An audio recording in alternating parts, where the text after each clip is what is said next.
So what's up, y'all? Back with Boys Garage here doing another video, and today we're taking a look at this, so stay tuned.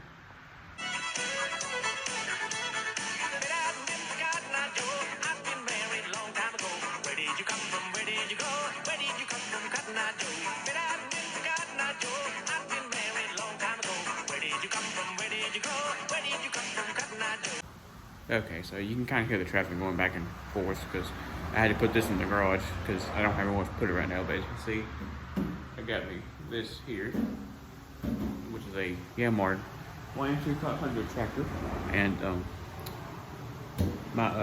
this was my papa's old tractor. He bought him a new Kubota. A guy had it on the road for sale. It was a used one, and so he went and bought it, and he passed the old one down to me, and which I do have one implement for this thing so far. I have a rear tiller that goes on the back, which I don't have on the back right now because we gotta fix some stuff on it, and I'm anxious to get it on there too because there's supposed to be like a special top link, so I'm anxious to see if it'll still work without the top link, because that top link, I cannot find it nowhere. So I'm anxious to, hopefully that'll work without the top link, I hope. But I guess I'll find out. So let me flip the camera around and I'll give you a walk around of this thing. So this is a Yanmar YM2500, as you can see on the side of the hood there. And now this is a diesel power tractor. They do make gas engine versions, but this is a diesel. So that's one thing I like about this. And there's a John Deere that has a very similar model to this, but it's not exactly the same. There's a few differences between the John Deere and the Yanmar, but for the most part, it's the same thing. See, there's some tractor weights on the front there. And as you can see, now this thing is pretty clean right now. And now this thing did not look like this when I first got it. And I'll show you some pictures here. And as you can see, this thing was completely covered in oil, all through right there. And the back was completely covered under the seat.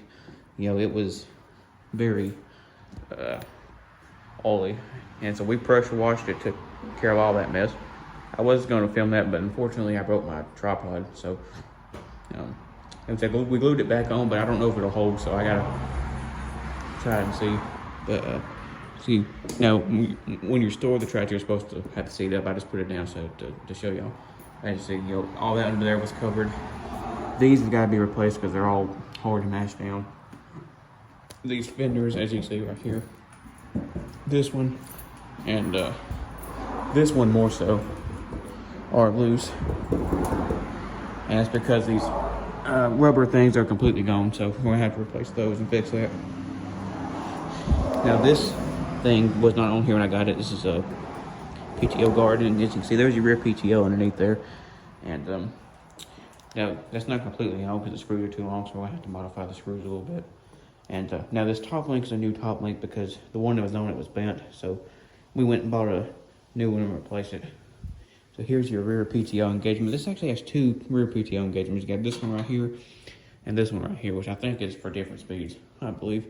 As you can see, the only thing about this tractor I don't like is all these stickers are in Japanese because this is a Japanese tractor. So, but and some of them it's hard for me to put on Google and translate, and that's because some of these are so worn you can't really tell what's on there. But now this is your fuel right here that you put on when you start the tractor. Now when you put it all the way forward to stop it, you don't want to leave it open because then you'll let fuel out of the engine. And here's your gear shift. As you can see, this is your high and low speed adjustment thing right here. This is your where you lift your hitch up. Now your brakes here and this hitch thing. Now, when the tractor's not running, don't just mash the brakes and move the lever out there because you're pushing oil and fluid through the lines when you're not supposed to be, and that causes leaks and things like that. So that's not a very smart idea. Now, this flapper valve was not on here when we first got it. We went and Tractor Supply put that on there. That looks pretty good, actually. Now, these two holes right here are for like a mirror, which I don't know if it was on when my papa first bought this thing, but so I don't know. So this is your fuel cap right here. As you can see, the thing does work, but it's a little bit hard to see in there because it's dirty. So let me take this off and I'll show you. So I don't know if you can see in there, but there is diesel. Which diesel fuel has a different smell than gas, so you need to make sure you put the right fuel in here. Don't put gas inside this because that'll just tear this thing up because it's not made to run with gas. So let me open the hood here, and I'll show you the engine real quick. Here's your 3-point hitch right there, by the way. You just undo these latches, and the hood lifts right up. Now some hoods open the other way, but this one opens this way, which I like that a little bit better because the ones that open like a car hood, it's hard to get into here and stuff. So now the engine, same as the transmission and everything back there. This was completely covered in oil. There was rat turds on this part right here, so we took care of all that. Now the radiator's got a little bit of a problem when it's got a little bit of a leak somewhere, so that's gonna have to be addressed. And we're gonna have to change the oil in this thing because the oil in this thing is pretty black. So there's your battery. It goes all the way in the front here. And the air filter, when I first took this thing off, there was some stuff in there I had to pull it in there, so I had to clean all that out. Now to put the hood back, as you can see, we don't want to close. You gotta undo this thing right here, which is kind of hard to do one-handed. There we go. You just let the hood down, and you redo the latches. So I'm gonna redo the latches and everything and get this thing ready to get started. Okay, to start the tractor, you take your key here, which is, I'm just trying to, there we go.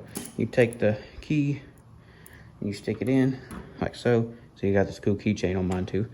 So you take and open your fuel about halfway. You mash your clutch over here because that's like a safety because it won't start without the clutch on. So you take and just turn the key.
So that was pretty much what it is too. You gotta make sure you turn the key off, because if you don't, you'll drain your battery off. And in order to stop a diesel too, you don't just turn the key like a gas. You gotta run it out of fuel, like so. That's why I had to use that first. Now, a minute ago when it went forward, when I tried to put it in reverses, because I was actually in the wrong gear, I didn't realize what I was doing. Because in reverse, you have to go right here, and I went in third. That's why I started going forward. So I didn't. I accidentally put the wrong gear. So mistakes happen. And I haven't run a diesel a whole lot, so I'm still kind of learning this a little bit. My steering wheel is upside down when it's the wheels are straight, so that's kind of annoying a little bit. So maybe I can take this off and straighten that up. But you see, it starts up pretty easy.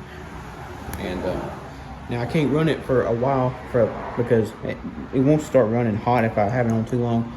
Now this did not come with the tractor. This was an aftermarket thing somebody put on here. So, but when it's supposed to, if it starts running over hot, I have to try to hurry up and turn it off. So that's why I didn't stay out too long. But so if you like this video and you want to see more like it, give me a thumbs up. It helped me out a lot. And you want to see some more videos on the Yanmar here, feel free to comment and ask me some things. And hit the subscribe button. Until next time.